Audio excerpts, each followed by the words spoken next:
আমি হুজুৰ সাঁওতাল ছাত্ৰ সন্থা কোকৰাঝাৰ জিলা সমিতিৰ উদ্যোগত আৰু কেন্দ্ৰীয় সমিতিৰ সহযোগত লগতে আফচাৰৰ সহযোগত আমি হুজুৰ সাঁওতাল ছাত্ৰ সন্থা এই জয়পুৰত কোকৰাঝাৰ জিলা জয়পুৰত আমি প্ৰতিবাদী কাৰ্যসূচী গ্ৰহণ কৰিছিলোঁ। এই প্ৰতিবাদী কাৰ্যসূচীত আদিত্য ঠাকৰেৰ অসমৰ মুখ্যমন্ত্ৰী ডাঙৰীয়া প্ৰতিকেতে দাহ কৰিছোঁ। এইটো কাৰণে দাহ কৰিবলগীয়া হ'ল জনজাতিকৰণ প্ৰসংগটো উঠিলে আদিত্য ঠাকৰে প্ৰতিবাদ জনায়।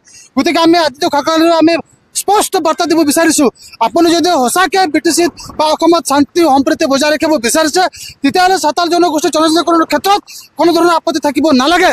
আৰু যদি আপুনি এনেকৈ আপত্তি কৰি থাকে তেতিয়াহ'লে অসমৰ পৰিস্থিতি বা এই অঞ্চলৰ শান্তি পৰিৱেশটো বিনষ্ট হ'লে ইয়াৰ বাবে জগৰীয়া হ'ব আপুনি। আৰু অসমৰ মুখ্যমন্ত্ৰীক আমি বাৰম্বাৰ অনুৰোধ জনাইছোঁ যে সাঁওতালসকলক সাঁওতাল হিচাপে জনজাতিকৰণ মৰ্যাদা প্ৰদান কৰিব লাগে আৰু সাঁওতাল হিচাপে তেওঁলোকক স্বীকৃতি প্ৰদান কৰিব লাগে। কিন্তু অসম চৰকাৰে কিহৰ তাৰণাত তেওঁলোকক বাৰে বাৰে চাহ জনগোষ্ঠীত অন্তৰ্ভুক্ত কৰিছে আৰু যাৰ ফলত আমাৰ যি সাঁওতাল জনগোষ্ঠীৰ প্ৰতিবেদন বাৰে বাৰে RGA নাকচ কৰিছে। গতিকে আমি আজি স্পষ্ট কৰিব বিচাৰিছোঁ হিমন্ত বিশ্ব শৰ্মা ডাঙৰীয়াৰ আমি অনুৰোধ জনাব বিচাৰিছোঁ যে যদি অনাগত দিনত সাঁওতাল জনগোষ্ঠীৰ জনজাতিকৰণৰ ক্ষেত্ৰত আপুনি যদি মুখ্য ভূমিকা গ্ৰহণ নকৰে তেতিয়াহ'লে অনাগত আগন্তুক 26ত বিজেপিক ইয়াৰ প্ৰত্যুত্তৰ দিয়া হ'ব। আৰু আমি এইখিনিতে অনুৰোধ জনাম, এইখিনিতে দাবী জনাব বিচাৰিছোঁ, যদিহে সাঁওতালসকলক জনজাতিকৰণৰ ক্ষেত্ৰত কোনো ধৰণৰ ৰাজনীতি কৰা নহওক আৰু যদি ৰাজনীতিকৰণ কৰা হয় তেতিয়াহ'লে সাঁওতাল জনগোষ্ঠী ইয়াৰ পৰা বৃহত্তম আন্দোলন গঢ়ি তুলিব, এয়া নিশ্চিত। আমি দুখ প্ৰকাশ কৰিছোঁ যে আদিবাসী শান্তি চুক্তি 2022 চনৰ 15 ছেপ্টেম্বৰত ৰূপায়ণ কৰা হৈছিল, কিন্তু আজিলৈকে দফাসমূহ ইমপ্লিমেণ্টেশ্যন কৰা নাই, কাৰ্যকৰীকৰণ হোৱা নাই। কিয়? বিগত বছৰৰ দৰে সাঁওতাল বা আদিবাসীসকলক প্ৰতাৰণা কৰি আহিছে বিজেপি চৰকাৰে। অন্যান্য যি বড়ো একৰ্ড হ'ল বা অন্যান্য যি একৰ্ড হ'ল এই দফাসমূহ শীঘ্ৰে ৰূপায়ণ কৰা হ'ল, কিন্তু আদিবাসীৰ ক্ষেত্ৰত লেহেমীয়া কৰা হৈছে। কিয়? তাৰ মানে আমি শান্তিপ্ৰিয়, তাৰ মানে আমি মৌনতা অৱলম্বন কৰাৰ কাৰণে চৰকাৰে সুযোগ গ্ৰহণ কৰিছে নেকি? চৰকাৰে ভাবিব নালাগে আমি ব্ৰিটিছ বিৰোধী যুঁজা মানুহ হয়।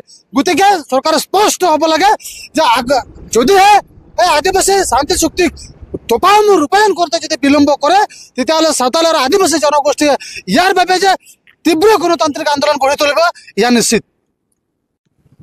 ᱤᱧᱟᱹᱜ ᱧᱩᱛᱩᱢ ᱨᱚᱵᱤᱱ ᱥᱚᱨᱮᱱ, ᱟᱠᱢᱟ ᱠᱳᱠᱨᱟ ᱰᱤᱥᱴᱨᱤᱠᱴ ᱨᱮᱱ ᱮᱠᱥ ᱟᱠᱢᱟ ᱨᱮᱱ ᱰᱤᱥᱴᱨᱤᱠᱴ ᱯᱨᱮᱥᱤᱰᱮᱱᱴ। ᱛᱚ ᱛᱮᱦᱮᱧ ᱱᱚᱰᱮ ᱢᱤᱫ ᱠᱟᱨᱡᱚᱥᱩᱪᱤ ᱦᱟᱛᱟᱣ ᱞᱮᱱᱟ ᱡᱟᱦᱟᱸ ᱫᱚ ᱟᱫᱤᱛᱛᱚ ᱴᱷᱟᱠᱨᱮ ᱟᱨ ᱟᱥᱟᱢ ᱨᱮᱱ ᱢᱩᱠᱷᱭᱚᱢᱚᱱᱛᱨী ᱰᱚᱠᱴᱚᱨ ᱦᱤᱢᱚᱱᱛᱚ ᱵᱤᱥᱥᱚ ᱥᱚᱨᱢᱟ ᱯᱨᱚᱛᱤᱢᱩᱨᱛᱤ ᱨᱟᱯᱟᱜ ᱮᱱᱟ। ᱠᱟᱨᱚᱱ ᱫᱚ ᱛᱤᱱ ᱨᱮᱜᱮ ᱟᱵᱚ ᱥᱟᱱᱛᱟᱞᱟᱜ ᱴᱨᱟᱭᱵᱮᱞ ᱨᱮᱭᱟᱜ ᱠᱟᱛᱷᱟ ᱦᱤᱡᱩᱜᱼᱟ ᱩᱱ ᱨᱮᱜᱮ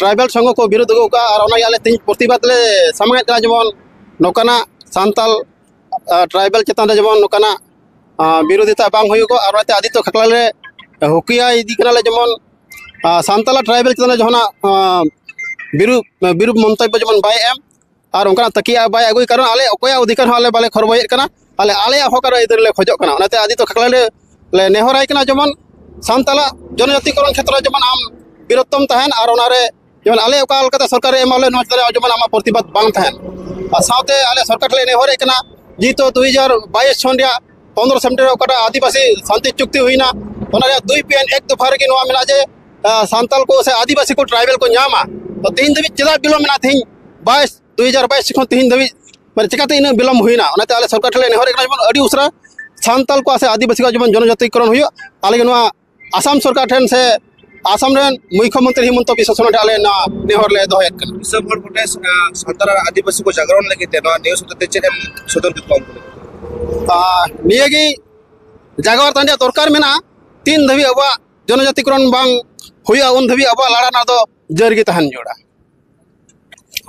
तो आमी আজি ইয়াত জয়পুৰত প্ৰতিমূৰ্তি দাহ কৰিছোঁ যেহেতু আমাৰ অহা নৱেম্বৰ 25 তাৰিখলৈকে আমাৰ মামাই কথা দিছিলে কিন্তু আমাৰ একটত আছে ST 1 নম্বৰ দফাতে আছে কিন্তু আদিত্য ঠাকৰেয়ে নাকচ কৰি আছে বা বিৰোধিতা কৰি আছে যাতে বিৰোধিতা নকৰে এটুকে মই কামনা কৰিলো। মামাকো আমি বিনম্ৰভাৱে অনুৰোধ কৰিছোঁ যে যেটো আমাৰ একটত এইখিনি দফা আছে আমি সান্তাল হিসাবত আদিবাসী হিসাবত যেটো ST পাব লগা আছে এইখিনি যাতে আমাক দিয়ে যেন।